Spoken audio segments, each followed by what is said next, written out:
President Trump ने एक statement दिया है और उन्होंने ये कहा है कि जुम्मे के दिन से दोबारा मुज़ाकरात का आगाज़ हो सकता है। ये भी कहा है कि 36 से 72 घंटों के अंदर बातचीत का आगाज़ होगा। इससे पहले कल रात एक मरतबा फिर एक ड्रामाई सूरत हाल जो है वो सामने आई, जिसमें कि ये कहा गया कि अब कुछ घंटे बाकी हैं और ईरान के ऊपर दोबारा हमला हो सकता है। और फिर आपने देखा कि वाइट हाउस के अंदर मीटिंग हुई और उसके बाद ये कहा गया कि गैर मुअय्यना मुद्दत तक के लिए ये जो जंग है इसको मुलतवी किया गया है या इसको मौखर किया गया है। और ये भी याद रहे कि इससे पहले फील्ड मार्शल सैयद आसिम मुनीर साहब और शहबाज शरीफ साहब के हवाले से प्रेसिडेंट ट्रंप ने एक ट्वीट भी किया और उसके अंदर उनको इंडोर्स भी किया और ये भी कहा कि उनके कहने के ऊपर ये जो गैर मुअय्यना मुद्दत के लिए सीज़ फायर है उसका वो ऐलान करते हैं। प्राइम मिनिस्टर शहबाज शरीफ ने इसके बाद उनका शुक्रिया भी अदा किया और जाहिर है कि जो कुछ 2 हफ्तों पहले पाकिस्तान ने पूरी दुनिया को एक आलमी जंग से महफूज किया था, एक मरतबा फिर जो जंग के बादल मंडला रहे थे इस खित्ते के ऊपर, बिलाशुबा पाकिस्तान का उसके अंदर एक बहुत बड़ा कंट्रीब्यूशन है। अब ये इससे बात आगे बढ़ के मुज़ाकरात के हवाले से आज जब वहाँ पे सुबह हुई और वैसे भी प्रेसिडेंट ट्रंप जब सुबह उठते हैं तो एक अच्छी सी स्टेटमेंट देते हैं,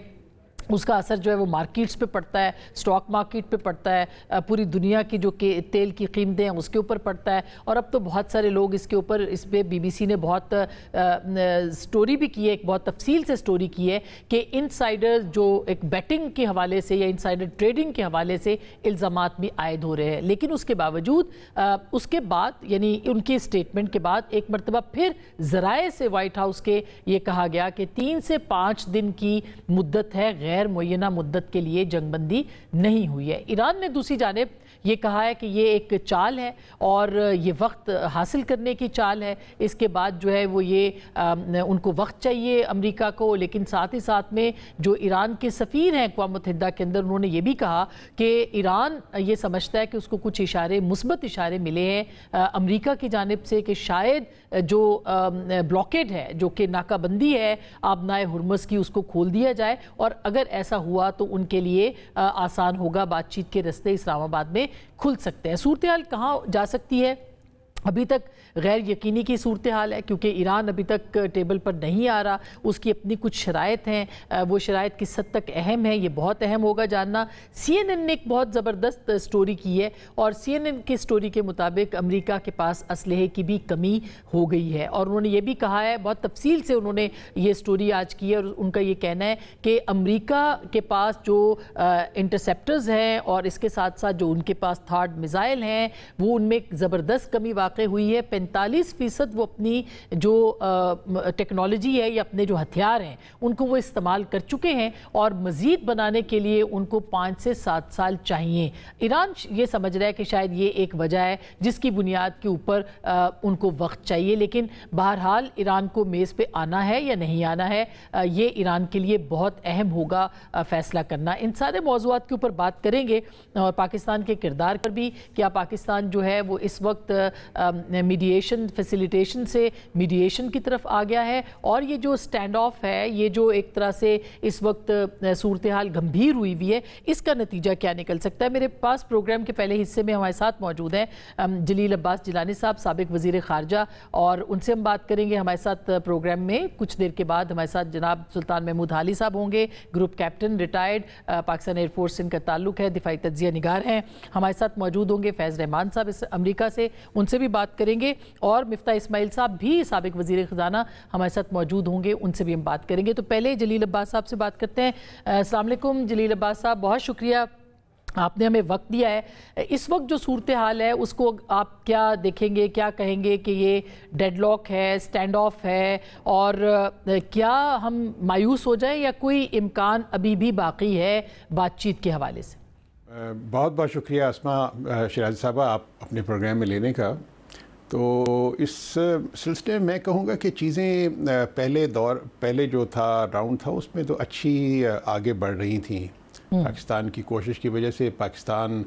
एक बड़ी ही एक्टिव डिप्लोमेसी जो पाकिस्तान ने डिस्प्ले की, उसके कुछ पॉजिटिव एलिमेंट्स भी थे। मसलन सीज़ फायर हुआ दोनों ममालिक के दरमियान, विच वाज जो कि बहुत ही अच्छी मस्बत एक पेशरफ्त थी। फिर उसके बाद फिर इस्लामाबाद में मुज़ाकरात हुए اور اس کے اندر بھی ایک اور اچھی مثبت پیش رفت ہوئی کہ 21 گھنٹے کے مذاکرات تھے ان دو ممالک کے درمیان جو کہ 50 سال میں ایک دوسرے کے ساتھ ان کی ٹینشن تھی، اور پھر وہ بھی مذاکرات جو ہوئے بڑے ہائیسٹ لیول پہ ہوئے، اور اس میں پھر ایم او یو جون سا ہوا اسلام آباد ایم او یو، وہ بھی اس کا ایک ڈاکیومنٹ نکلا جس کے اوپر مزید ڈسکشن ہونی تھی۔ اب یہ ہے کہ صورتحال ایسی ہے کہ جو ایک اس طرح لگتا ہے کہ تمام معاملات پہلے راؤنڈ میں تو لگا تھا کہ ایسے لگا کہ جیسے اسٹریٹ آف ہارمز کا ایشو ریزالو ہو گیا، کیونکہ اس وقت دونوں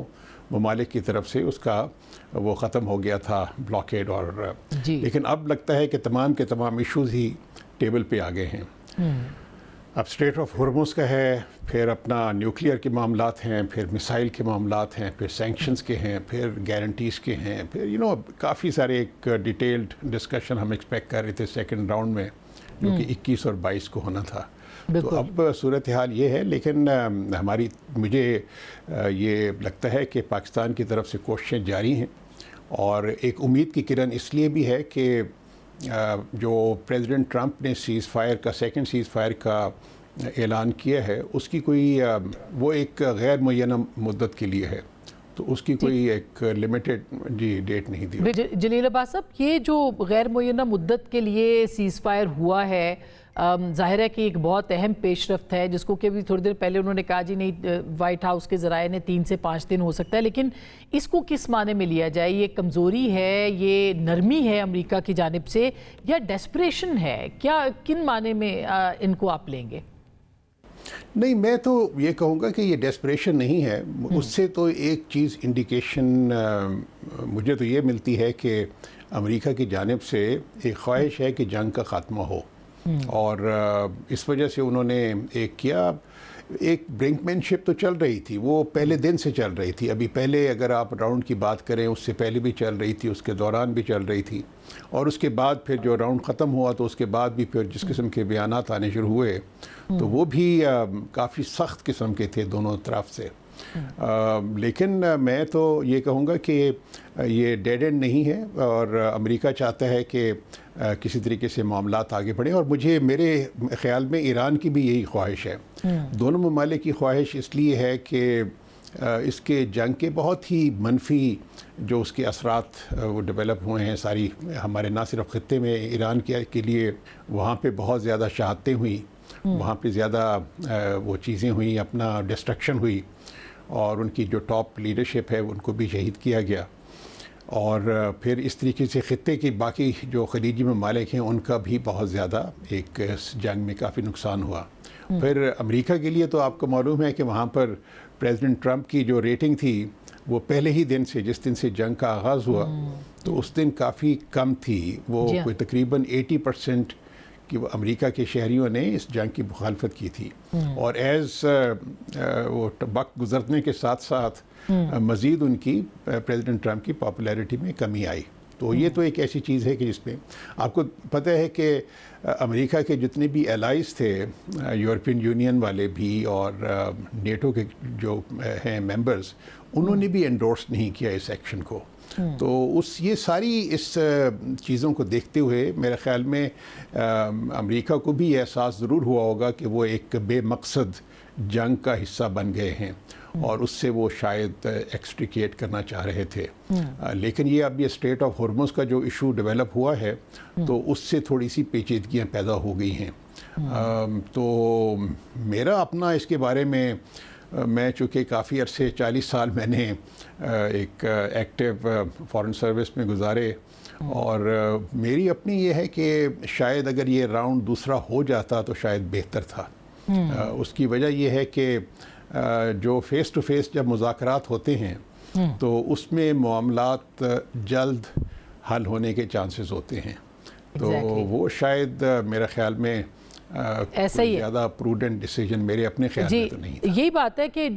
جس طرح سے آپ بتا رہے ہیں، ایران کے جو اقوام متحدہ کے اندر ان کے سفیر ہیں، انہوں نے البتہ ایک پازیٹیو بات کی، انہوں نے کہا کہ جی مثبت اشارے ہمیں مل رہے ہیں کہ یہ بلاکیڈ جو ہے یہ ختم ہو جائے گی۔ کیا آپ کو بھی لگتا ہے کہ یہ بلاکیڈ جو کہ آبنائے ہرمز کی ناکہ بندی ہے یہ ختم ہو سکتی ہے؟ اس کا کوئی امکان موجود ہے؟ आसमा शिराजी साहबा, अगर पूरा ओवरऑल परसेप्शन को देखें जी तो पूरी दुनिया में ये तासुर है कि पहले राउंड में जो पहला फेज़ था जंग का, उसके अंदर तो ईरान जीत गया था इस जंग को। तमाम इस शहादतों के बावजूद, तमाम उस जो उनका इंफ्रास्ट्रक्चर तबाह हुआ, उनका सारा सिस्टम जो उनसे है उसमें काफ़ी उसमें नुकसान पहुंचा। बिल्कुल। तो उसके बावजूद सारी दुनिया का परसेप्शन ये था कि ये फ़र्स्ट राउंड जो था वो ईरान ने जीत लिया था। और अब ये जो एक सिचुएशन डेवलप हो गई है, तो उसमें ईरान की तरफ से ये डिमांड आ रही है कि अमेरिका पहले इसको ख़त्म करे। तो अब ये है कि अमेरिका भी एक बहुत बड़ा मुल्क है और फिर उसको अपनी एक साख भी मेंटेन करनी है। तो उसके लिए तो मेरे ख्याल में बहुत ही एक प्रोएक्टिव किस्म की डिप्लोमेसी रिक्वायर्ड होगी। पाकिस्तान एक रोल तो प्ले कर रहा है, लेकिन साथ साथ ही मैं समझता हूँ कि गिव एंड टेक दोनों तरफ से वो होने की ज़रूरत है। एक चीज़ मैं आपको ज़रूर उसको मैं अब वाज़े कर दूँ कि किसी भी मुज़ाकरात के अंदर दोनों साइड को एक दूसरे की कंफर्ट लेवल का एहसास ज़रूर करना चाहिए। बिल्कुल। अमेरिका को भी चाहिए कि वो इस मुज़ाकरात के अंदर ईरान की कंफर्ट लेवल का वो एहसास करे, और ईरान को भी चाहिए कि वो इस कंफर्ट लेवल का एहसास करे। अगर तो ये हमारी असेसमेंट है और ईरान की भी ये असेसमेंट है कि अमेरिका मज़ीद जंग का मुतहम्मिल नहीं हो सकता, क्योंकि उनकी क्रेडिबिलिटी बहुत ज़्यादा मुतासर हो रही थी जी। तो उसके लिए चाहिए था कि इसी चीज़ को मद्देनज़र रखते हुए अगर वो मुज़ाकरात में बैठ जाते तो हो सकता है कि उसमें से कोई राह निकल आती। बिल्कुल बिल्कुल। जो आप बात कर रहे हैं, क्या आपको लगता है कि इस सूरत हाल में ईरान गलती कर रहा है, यानी एक पहला हिस्सा जंग का जो है वो जीतने के बावजूद, और क्या आपको लगता है कि वो अब एक बंदगली में आ गए हैं अपने स्टांस की वजह से, अपने सख्त स्टांस की वजह से? और अगर इसी तरह की सूरत हाल रही तो आपको क्या लगता है कौन सा ऐसा तरीका होगा कि ईरान इस सिचुएशन से निकले और बंदगली से निकले? कोई सिचुएशन ऐसी बन सकती है कि वो इस सिचुएशन से निकल पाए? मैं ये तो नहीं कहूँगा कि वो गलती कर रहे हैं, क्योंकि उनकी जो एक मैंने उनको देखा है मुख्तलिफ सिचुएशंस के अंदर, यूनाइटेड नेशंस के अंदर भी और बाकी जगहों पे, हमारे अपने बायलैटरल तरीके लिहाज से भी, तो मैंने उनको एक बहुत ही प्रूडेंट और एक रैशनल एक्टर पाया। आपको याद होगा कि 2024 में एक हमारे और ईरान के दरमियान एक टेंशन डेवलप हुई थी। उस वक्त मैं फॉरेन मिनिस्टर था और उस ईरान के वज़ीर ख़ारजा थे अमीर अब्दुल्लाहियान, जो कि शहीद हो गए एक हेलीकॉप्टर क्रैश के अंदर। तो उनके साथ एक ज़ाती एक मेरा दोस्ती भी हो गई थी, और हमने फिर जब वो इंसिडेंट हुआ तो उसके बाद हमने बातचीत की। उनको हमने इनवाइट किया यहाँ पर इस्लामाबाद में, वो अपने डेलीगेशन के साथ आए। तो उसका जब हमारा एक बायलैटरल इंटरेक्शन हुआ तो उसके अंदर मैंने उनको ईरानियन साइड को काफ़ी रीज़नेबल भी पाया। और फिर हमने जो एक हफ़्ते के अंदर ही अंदर हमने ना सिर्फ सारे जो इख्तलाफात थे उनको भुला के एक जो एक कोऑपरेशन का एक मैकेनिज़्म डेवलप किया, वो अभी भी कायम है हमारे दोनों ममालिक के दरमियान। तो मेरे ख्याल में यही स्पिरिट जो सी है उसको लेके आगे चलने की ज़रूरत है। बिल्कुल। अभी पाकिस्तान के किरदार के ऊपर भी अगर मैं पूछूं आपसे कि अब तक तो ज़ाहिर है पाकिस्तान का किरदार बेहतरीन रहा है, पूरी दुनिया इसकी मोतरफ़ है, जो किरदार फील्ड मार्शल साहब का रहा है या जो प्राइम मिनिस्टर का रहा है। ये भी कहा जा रहा है इसके साथ साथ कि पाकिस्तान इससे पहले एक फैसिलिटेटर का काम कर रहा था और अब जो है वो मीडिएटर के तौर पर सामने आ गया है, और पाकिस्तान को फैसिलिटेटर का ही काम करना चाहिए, मीडिएटर का काम नहीं करना चाहिए। आप इस मामले में आपकी क्या राय है? क्या ये बात दुरुस्त है या एतराज़ जो लोग कर रहे हैं वो ये एतराज़ दुरुस्त है आपके ख्याल में? नहीं, वो तो उसके अंदर तो तफरीक बहुत ही कम है फैसिलिटेटर और मीडिएटर में, अगर आप मेरे से पूछें। उसकी वजह यह है कि आप ने जब इस किस्म की जब सिचुएशन हो, दो कन्फ्लिक्टिंग पार्टीज़ हों जिनकी आपस में इतनी कोई कंफर्ट लेवल भी ना हो, फिर बातचीत भी इतनी ज़्यादा ना हो रही हो, तो उसमें जब पाकिस्तान खाली ये तो टेबल और कागज़ तो नहीं प्रोवाइड करना होता, उसके अंदर आपने कुछ दोनों की तरफ से जो अहम मामला हैं उनको भी एक दूसरे तक पहुंचाना होता है। प्रपोजल्स आती हैं, प्रपोजल्स को दूसरे तक जो एक फैसिलिटेटर या मीडिएटर का काम होता है वो करते हैं। बाकी ये है कि पाकिस्तान को इंटरफेयर तो नहीं कर रहा एक प्रोसेस को, वो तो पहले दिन से ही है, वो बिल्कुल वाज़ेह था। तो आप उसको चाहे फैसिलिटेटर का नाम दें या मीडिएटर का नाम दें, तो पाकिस्तान का तो बेसिकली रोल सिर्फ ऐसा था कि किसी तरीके से दोनों ममालिक के दरमियान जंग ख़त्म हो जाए। पाकिस्तान क्यों चाहता था कि ये जंग ख़त्म हो जाए? क्योंकि उसके नुकसानात मुआशी लिहाज से बहुत ज़्यादा हो रहे थे, और फिर जो सिक्योरिटी के जो उसके इश्यूज़ डेवलप हो रहे थे, ना सिर्फ हमारे ख़ित्ते में, खलीजी ममालिक में, बल्कि पूरी दुनिया में, और वो भी बहुत ही ज़्यादा वो सब के लिए वो ख़तरनाक हो सकते थे। अब मैं आपको एक मिसाल देता हूँ कि अफ़गानिस्तान में जंग चल रही है पिछले 50 साल से, तो पाकिस्तान बिल्कुल नहीं चाहेगा कि एक हमारे ख़ित्ते में एक और जंग शुरू हो जाए, और उसके फिर आपको मालूम है कि उसके फिर जो स्पिल ओवर इफ़ेक्ट होता है वो बहुत ही ज़्यादा डेंजरस होता है।